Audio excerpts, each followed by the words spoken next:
don't know. We dream for many reasons, but probably it's because you think he's a good piece of meat and you want to get tongue deep in his mouth hole. That is ridiculous.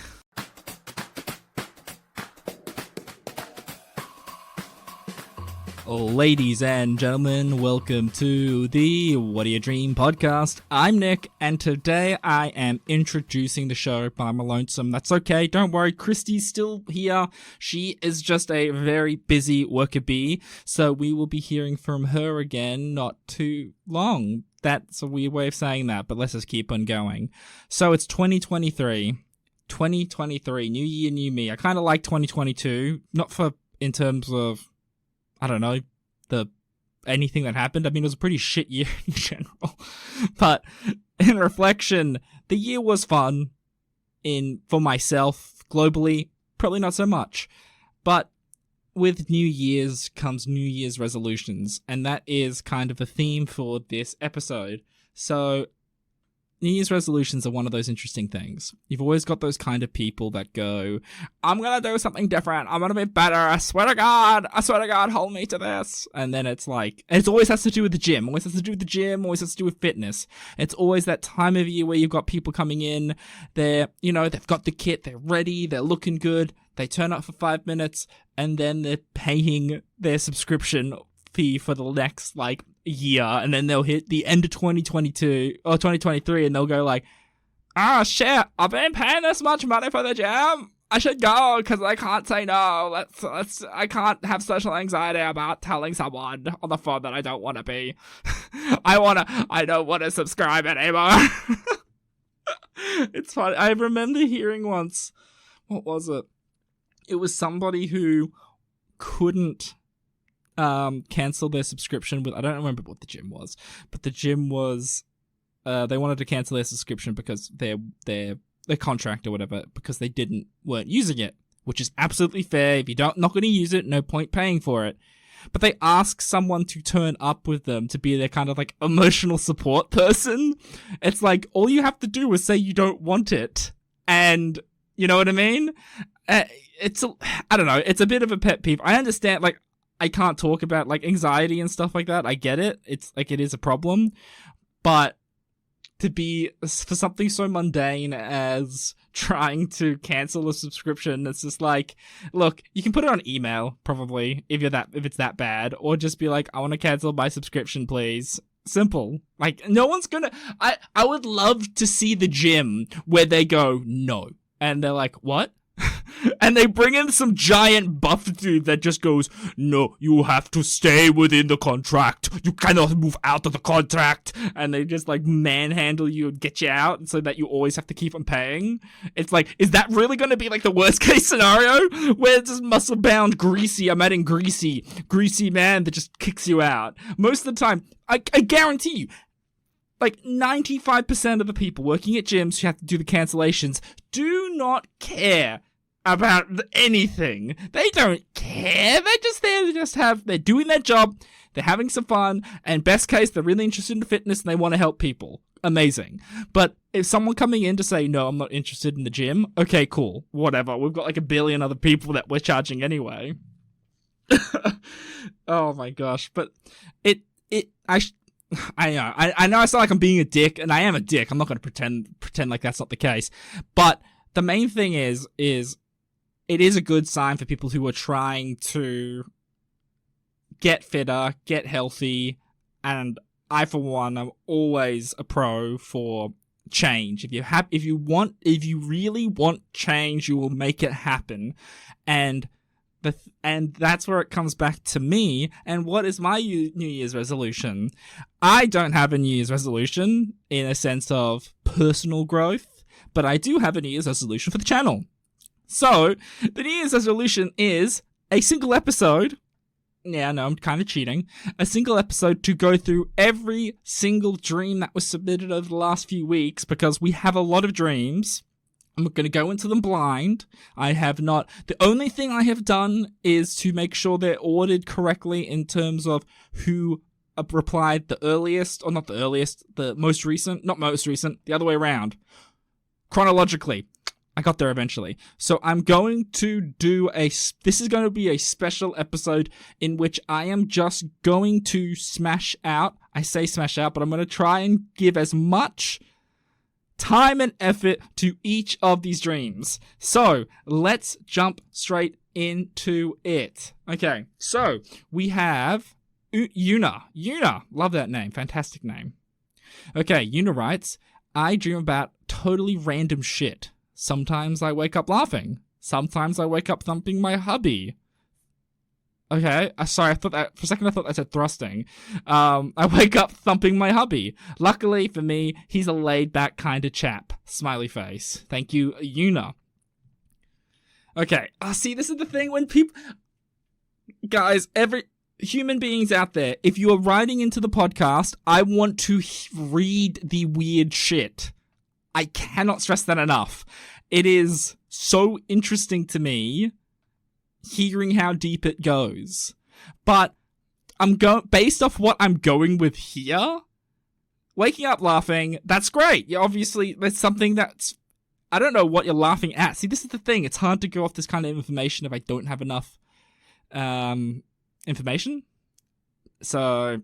Anyway, but yeah, you're waking up laughing. That's a good thing. We're always looking to be laughing, trying to be happy, trying to be interesting. It's a good part of life.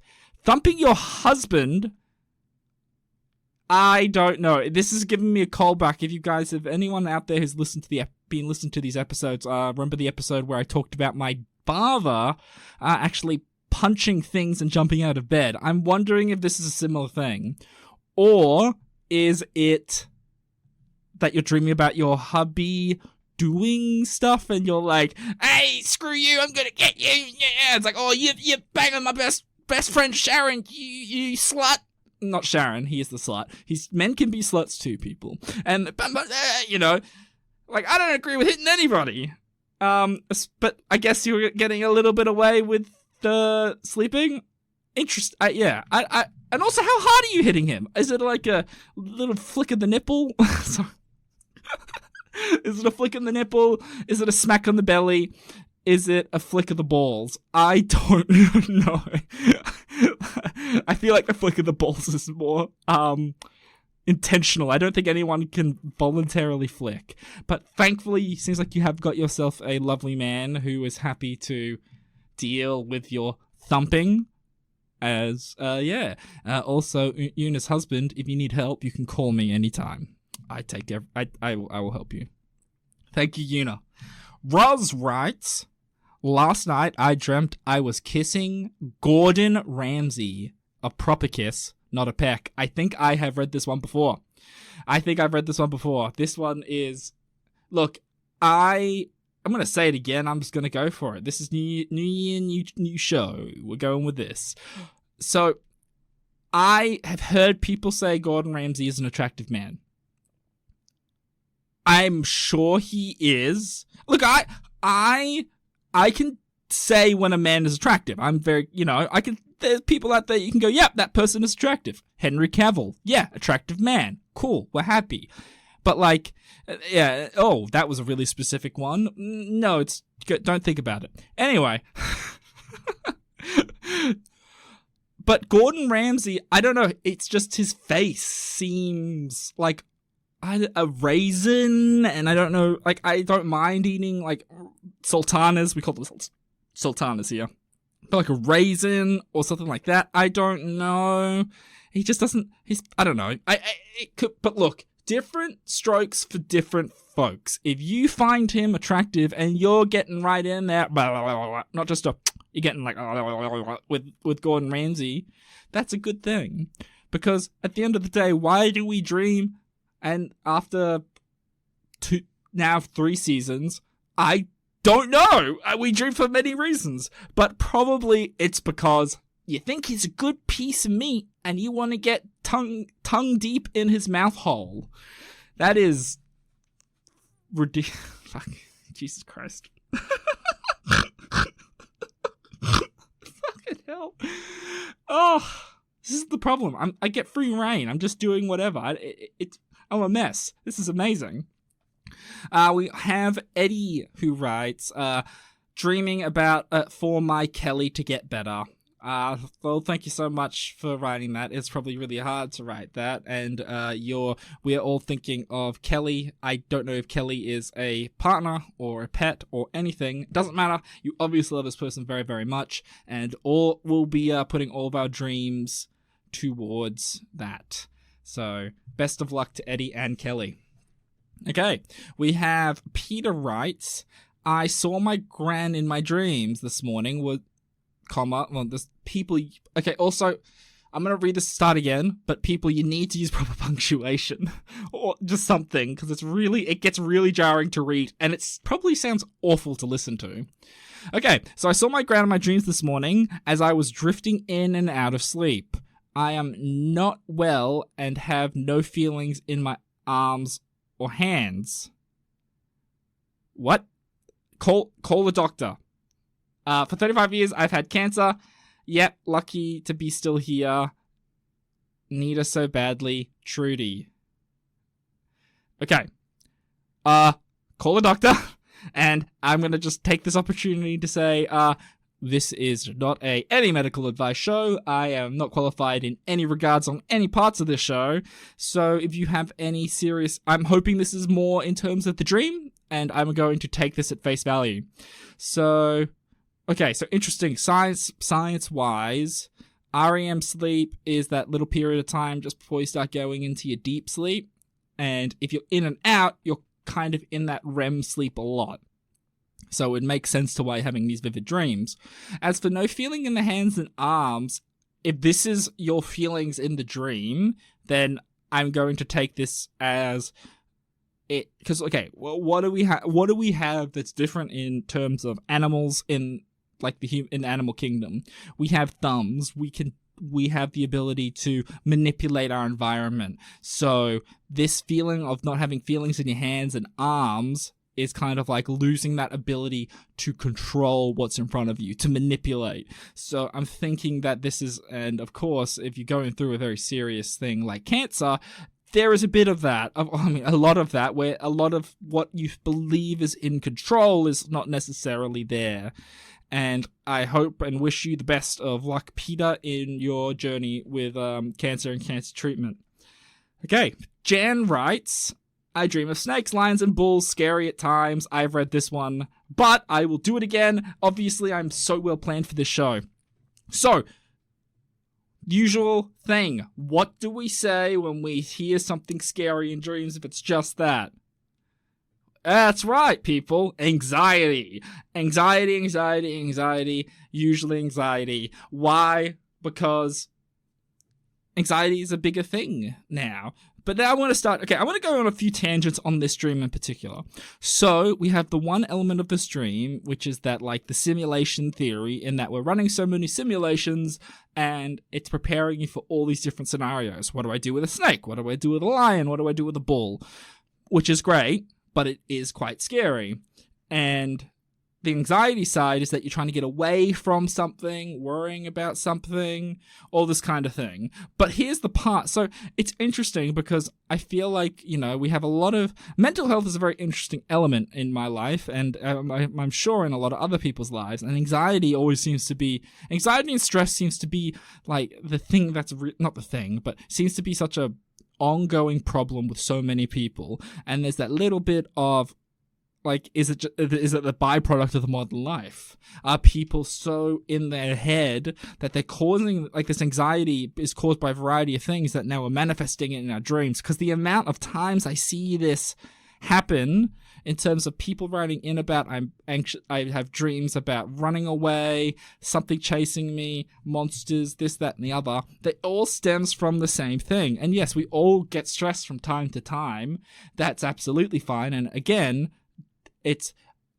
I think I go back to that episode with Dr. Holzinger, in that we spend so much time in our sleep, we should be trying to enjoy it. We should be trying to conquer it.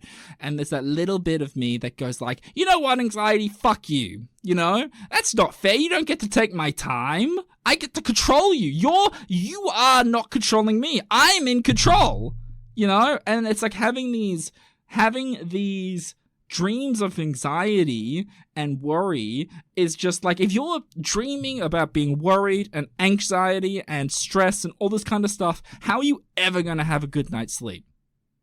You know what I mean? Like, how are you ever going to enjoy yourself? And I think that's the part. It's like there's obviously something that is causing that much trouble in your waking state that you're trying to make sense of it in your dream state. So why not? And I think at the end of the day, we should be opening up and talking about this stuff, because at the end of the day, you are important and you should be taking care of yourselves, and you shouldn't be having to worry about going to sleep. Going to sleep might be the best time of the day, you know what I mean? Really enjoying it, recharging, reconnecting with your mind, body, and spirit.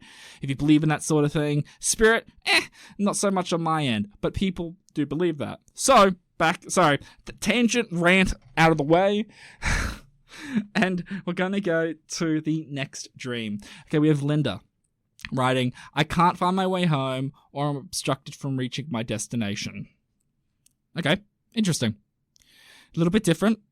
I think I have a feeling I have read that one. I am doing a very... Okay, no, it's fine. No, I don't think I have. So... Can't find your way home. And funnily enough, a lot of stories are always trying to be a journey to home or somewhat comfortable or away from home. So in terms of where, if you are out of something, you're feeling like you're out of your depth and you're obstructed and trying to reach your destination. So it is essentially a minor allegory for growth in life, right? I could be completely wrong, but it's an allegory in that if life doesn't happen inside the home, in a sense of, if you are inside doing nothing all day, you're not going out and adventuring, you're not, say, going to work, you're not meeting people, you're not doing something different, or you're not trying to better yourself, then there is no tension. And I think there's that, coming back to the anxiety side of things, if there's not a little bit of tension, it doesn't give you enough energy to launch. Does that make sense? It's like, if you don't have that discomfort to try and get back home, that is the obstacle here, then you don't appreciate being at home, right? So yeah, it's like this little bit of this classic obstacle to getting to where you want to go and grow from that. I don't know your feelings in that. Do you feel like you are fish out of water? Do you feel like have you gone somewhere new and have you gone interstate, a different country? Again, this is all these kind of little things. And if you're going to send through dreams, I'd love to get a bit more detail, because if you moved away from home, the obstacle is you've moved away to work on something to then, everyone yearns to be loved and be with family, so it could be a bit of that, bit of homesickness. It could be a bit of maybe you're feeling that you don't have the reconnection with your family as well. That's a possibility, and that's the obstacle of finding your way home. There's so many different things, so I hope that's clarified something, or it's just made it more confusing. Probably the latter. Anyway, Karen writes, I'm in an office-type building, and there is no exit. There are washrooms, and they are always dirty. Thank you, Karen. That sounds like the worst office place in the world. It's like, okay, so I professionally work in human resources. Don't hold that against me. I do that joke too much. I don't care. It's funny. But, like, could you imagine trying to be HR in a building where you can't leave? You would just be like, nah, it's actually, so there's a movie called The Belko Experiment. I still haven't watched it yet because I can't find it on any of the streaming platforms, but essentially it's like, think of the Hunger Games meets The Office. An actual office, not the TV show The Office, where people are killing each other and the last person survives gets to leave the office. Sounds like the start of that show. Sounds like the start of that movie. So I hope it's not like that. But let's look at this. So this is a statistic. This is a statistic, and fun fact: 95% of statistics are made up on the spot. No. So we spend a good portion of our adult life at work. I think that's a fair generalization. I know generalizations aren't always the best thing, but in this situation, it does help kind of get my point across. I'm convincing you with very arbitrary stats. I'm not even saying stats. But yeah, so we spend a large portion of our time in an office. And even if we're retired or we've moved on from that office, we're still spent a significant portion of our time there. So a lot of our memories are built there, which I think is a little bit sad that you spend so much time in an office and you don't get to spend it with friends and family. I know you get to meet interesting people that you would never get to meet, but I don't know. That's just me. Anyway, so what is the office? It is work, and you can't escape work, right? So you feel like that you have to work even though you can't escape. You need to keep them working. You're doing that busy bee drone shit. You know, you are working until the day ends. And even then, you still got more work to do. And then you've got the washroom. It's okay. This one's always dirty. Interesting. There's nothing quite as powerful with the human mind as disgust. Disgust intrigues us. Actually, if you've ever watched a pimple popping video and you've gone, Jesus Christ, that's fucking gross, and then I send it to 20 people, it's a very powerful catalyst and it's a very powerful emotional response to a lot of things. So, what is the catalyst in this sense? I mean, distress, essentially. Maybe you're disgusted with your workplace. Maybe you're sick of working where you are. Maybe you want to move somewhere new. You want to leave. You're sick of it all. Or maybe it's that going back to maybe you've been working at the same place too long, or maybe it's something in life where you've been doing the same thing so much that you're sick of it, you're disgusted by it, and you want to grow. And I'm going to go on the hokier side of things and go, what is a washroom? It is somewhere to poop and pee, cleanse your bowels, and to empty your bladder. There you go, that's a bit better. It's to relieve yourself. It's to clean yourself. It's to clean, renew, refresh. I don't think anyone has thought that after their second coffee of the day. It's probably more like a bomb site. but that is kind of this kind of tainting of a sanctified place of cleansing. Yeah, okay, I tried. That was a stretch on that one too. But I really do think it is probably you're kind of sick of where you are at the moment, maybe at work, life, anything like that, and you're looking at disgust at where you are, and take that strong emotion and use it to grow, use it to change, do something different. Thank you so much. So, we have Diane. I don't know why I said it like that, but I like it. Okay, this is a short, sweet, and a little short, sad, and sweet. I've recently lost my mum, and I keep dreaming about her. Well, I'm sure everyone out there can empathize with you, Diane. We all love our mothers, our primary carers, or, everyone close to us. And anytime we lose someone close to us, it is, it's hard. It's like, I remember losing my aunt, my grandmother, my uncle, all within a short space of time, and I jumped about them a lot because they were really close to me. And when you have these moments of loss, part of the process is dreaming about them, thinking about the fun times, and just kind of it helps reinforce the why you loved them to begin with. Does that make sense? It's like it's a chance for us to remember and never really forget them, and in a sense they never really get to die. That sounds dark, but they never really pass or leave us because they're always with us. And it's like, I don't think we necessarily ever get over it. Like, I think anyone who's gone through some kind of loss in their life would go, I don't think I've ever gotten over it. You just learn to live with it. It's like when you have like a wound and it scars, the skin's not right, it's closed off and it's fine, but you still have to live with that.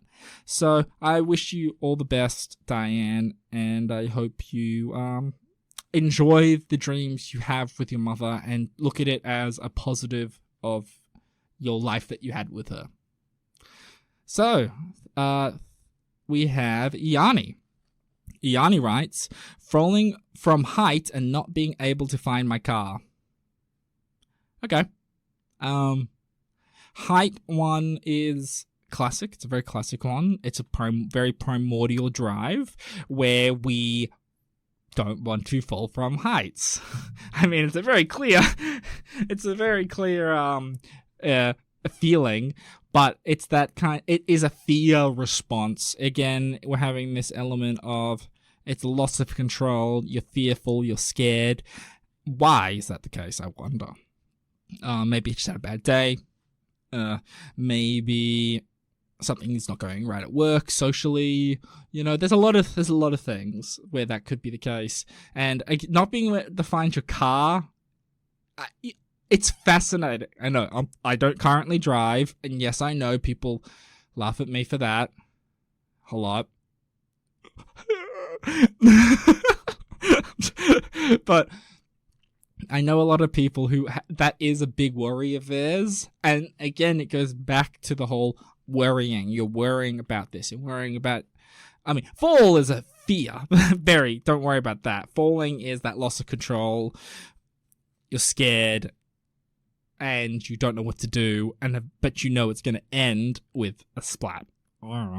But with the loss of car, it's that kind of anxiety. It's that, again, it's a lesser extent, it's that loss of control. It's that also a little bit of not self-loathing, but the frustration with the self in that you're like, why can't I find it? I should know. So I think you got to give yourself a little bit of slack in life. I feel like you're quite hard on yourself just based off this. You're kind of worrying a lot about things. Maybe take this opportunity to see what's important in your life and kind of focus on that rather than things that are outside of your control. So, we have... Oh my gosh, I'm going to get this wrong. Oh no, I can get it right. Geraldine. There you go. Geraldine. I've heard the name said. I have never read it before. Maybe I should read more. Okay. I dream of my mum always. Said it meant is. Oh, sweet Jesus. Okay. I dream of teeth. My mum said it always meant death, and is an old wives' tale. And then we have Tracy commenting saying it can also mean money.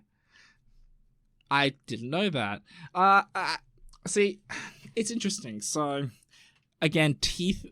Going back to my rant that I had earlier, which you all know, it's an anxiety dream. It's a classic anxiety dream. We always think and it's usually something to do more interpersonally, where the smile is a very powerful thing in the human experience, right? And human beings are very, very quick to judge. And look, I'm not going to lie, I know I am. I can do that. Not going to pretend that. I think we all do. But the smile is the first thing we see with people, right?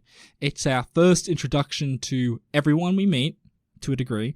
And if the smile isn't, and unfortunately, we come to conclusions based off how people take care of themselves. So if you're losing teeth, you're worried about how people see you, how people perceive you, your interpersonal struggles. So, people, you gotta love yourselves. You gotta really, not love yourselves. I'm gonna rant again. Love that phrase, love yourself. I hate that phrase so much because it's like, I've always found it as super self-indulgent, but I won't continue on because I've definitely said this at some point and I'm not going to do it. I'm not going to do it. I'm going to be better than that. So yeah, give yourself a bit of slack. I think it is a dream where you are worried about certain things and worried about opinions of other people. And I think it is important to take on people you respect's opinions, but don't worry about what everyone is going to say. Does that make sense? I hope it does. So, thank you so much. We have, holy crap, I don't think I'm going to get through all these. No, I'm going to do it. I'm a champion. I'm a champion. Okay, we have Linda. Linda writes, I dream of water all the time. Calm, crazy, and everything in between. Thank you so much, Linda. So, water. Water everywhere. Now, it's interesting. So, people have a lot of different relationships with water.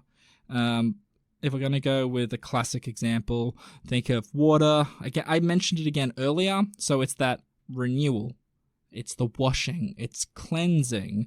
But then again, it depends on your relationship with water. Some people, I've grown up around it when I was younger. My mother did.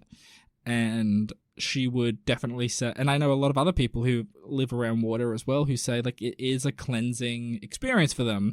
It is kind of like, getting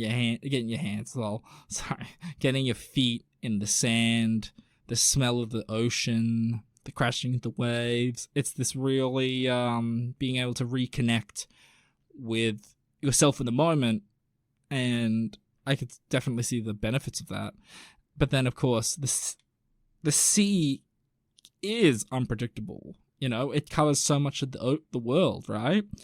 And it is sometimes not calm. I mean, we've had various floods around the world and everything like that. So, and I mean, just like the nature, and what is it? I am gonna take a shot and say Bruce Lee said this. It's like at the flow of the water, you go with the water, go with the flow to a degree. You fight like water. And it's interesting when you think about the water in that sense, it's not necessarily that water is good or bad. You just have to go with it. And I think that's a good analog for life. You can't fight the currents. Enjoy the calm. Learn to ride the crazy waves. And then you can enjoy the in-between. Yeah.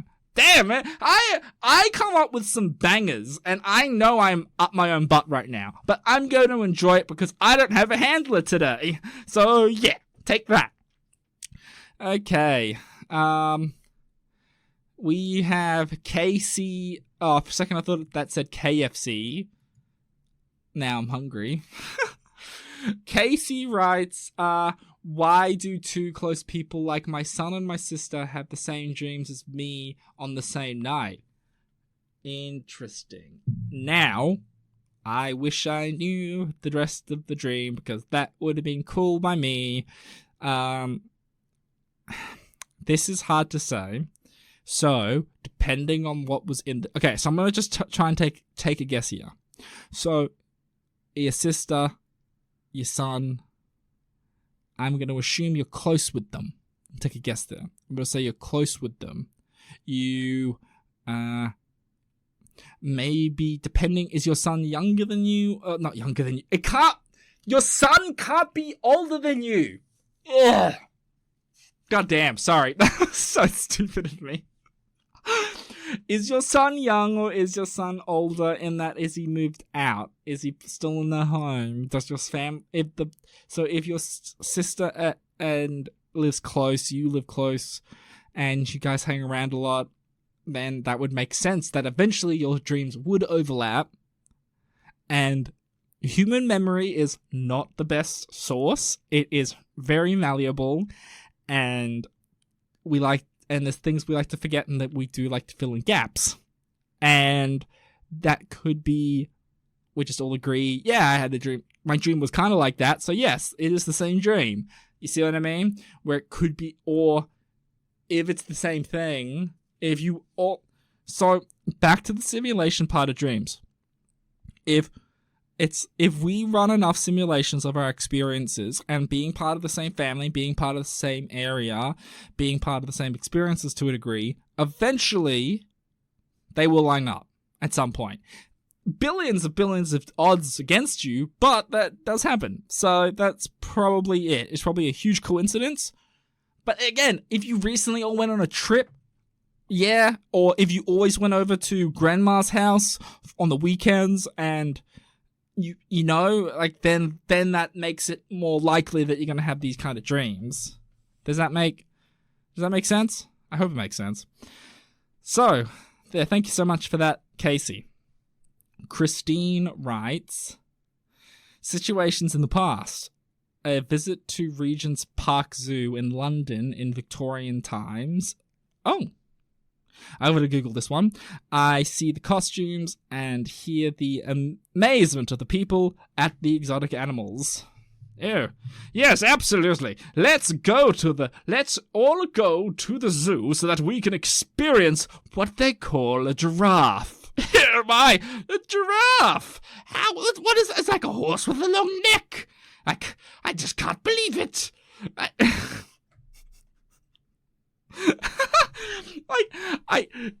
I could imagine, like, the old-timey people going like, oh my, absolutely, what is this? It's like a dog with a long nose. That's an elephant. An elephant! Oh, what a ridiculous notion. Oh, absolutely not.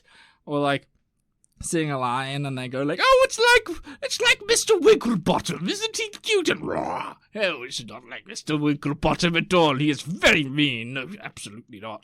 Or the better one, first time they see gorillas and they're like, oh, look at this, a orangutan. Oh, a very interesting creature. Oh, what is this? A chimpanzee. Oh, and then the chimpanzee just goes, and then flings its shit on this, like, really well-to-do person. And it's like, oh, dearie me. Oh, what a disgusting little creature throwing its fecal matter. Oh, absolutely foul. I can't even fathom such an experience. Sorry, because monkeys have always flung their poop. And I find it very funny when they fling poop at people in YouTube videos. So I could only imagine that flinging poop at Victorian Londoners would be amazing. Now, back to the dream. Why do we dream about things from the past? So, it would be interesting to know where you're based. So depending on where you're based, that's going to have a big impact on how this dream comes about. I have done a little bit of digging and looked at the area where they're from. I have no idea where the hell this is. Oh, Spain. Okay, Mazel tov. So this individual's from Spain. They could be a member from London who moved over. I know they got a lot of expats down in Spain to enjoy the sun. So you probably have do you have a lot of interest in history? Because I love my history. Love it, especially ancient Roman history. And I, from time to time, have done where I've dreamt about stuff in the past and being in it. But and again, you might be on the same side of me on this, where you've got a very vivid imagination. Nick has a vivid imagination. No way. He just did a Victorian man getting flung by poo. But that's beside the point. So it just could be that. You have a vivid imagination, you love your history, and you want to explore that. And I think that's amazing. I think that's really cool. Like, that's a really fun way of looking at it. Some people say that looking at the past shows our future to a degree. I think there is a little bit of truth in that I think while we have grown leaps and bounds over the centuries, the human brain has not changed that much, and our human drives are very similar. So, yeah, thank you so much, Christine. I don't think I actually said your name. Thank you, Christine. Okay. I have read this one before. Someone wrote of Genie with the brown hair. I think it's a song. I don't know the song. Someone's probably going to go, it's like, okay, I'm sorry. Oh, I'm sorry. So I'm going to skip that one and go to Roz. Roz writes, last night I dreamt that I had leeches all over my body, also on the floor. Oh, also on the floor were hard-backed brown spiders trying to get me. What is a hard-back spider? I don't know. I live in Australia. You think I should know this? Hard-back spider.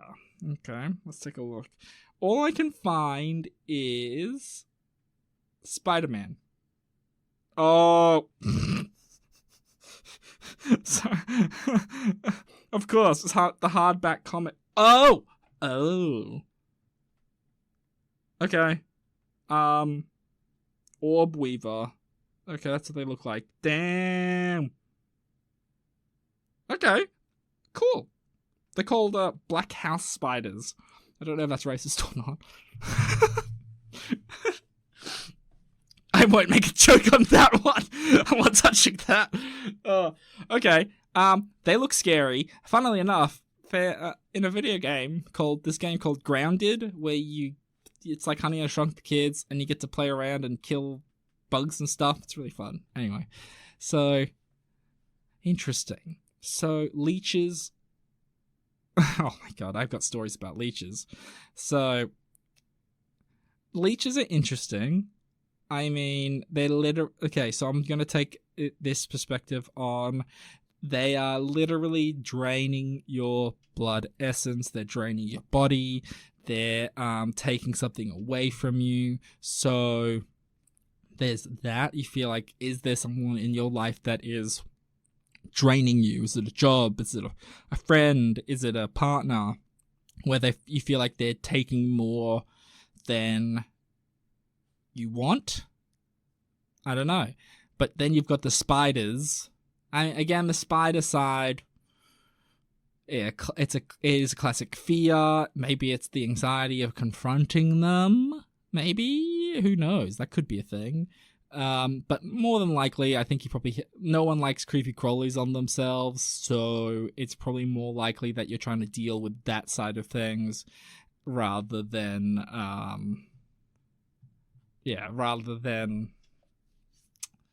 like actually my initial interpretation of it.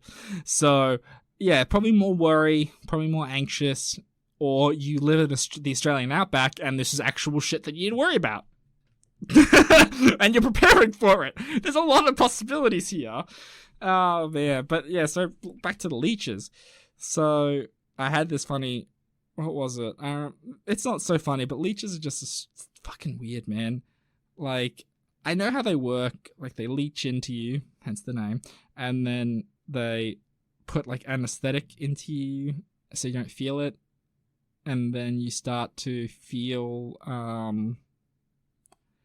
they like drain, and then they pop off, and then you're bleeding because it thins your blood and everything like that. So I remember once went bushwalking for high school, and I had a friend of mine, he was walking around. Anyway, I was walking behind him, and his socks were just soaked in blood. And we were just like, what the fuck's going on? Anyway, he had 2 leeches on him, and they had to remove one of them. And it was just a trip, man, because you're just walking around. He didn't hurt himself, nothing like that. And then it's like, oh shit, leeches. Okay. Man, fucking leeches are gross. There's another story. I can't tell it because I need the consent of the individual involved in it to tell the story. So, yeah, that's going to be a fun one if that ever comes up again. So, but yeah, so, okay. New Year's resolution to finish all of the submitted dreams. Okay, that's not going to happen this episode. We've hit the end of the show. We've gone through a good chunk of them. Gone through a lot. There's been a lot of bit of fun, bit of sad, but you know what? That's life. It is a bit of fun, it's a bit of sad. But yeah, so if you want to share your dreams, or if you want to you have a topic that we've talked about, you have your opinions on that, feel free to reach us at whatdoyoudreampodcast@gmail.com. Also, don't forget to follow us on Instagram at whatdoyoudreampodcast. So, yeah, thank you so much for listening. If indeed you still are, I've been Nick, by myself, saying thank you and good night.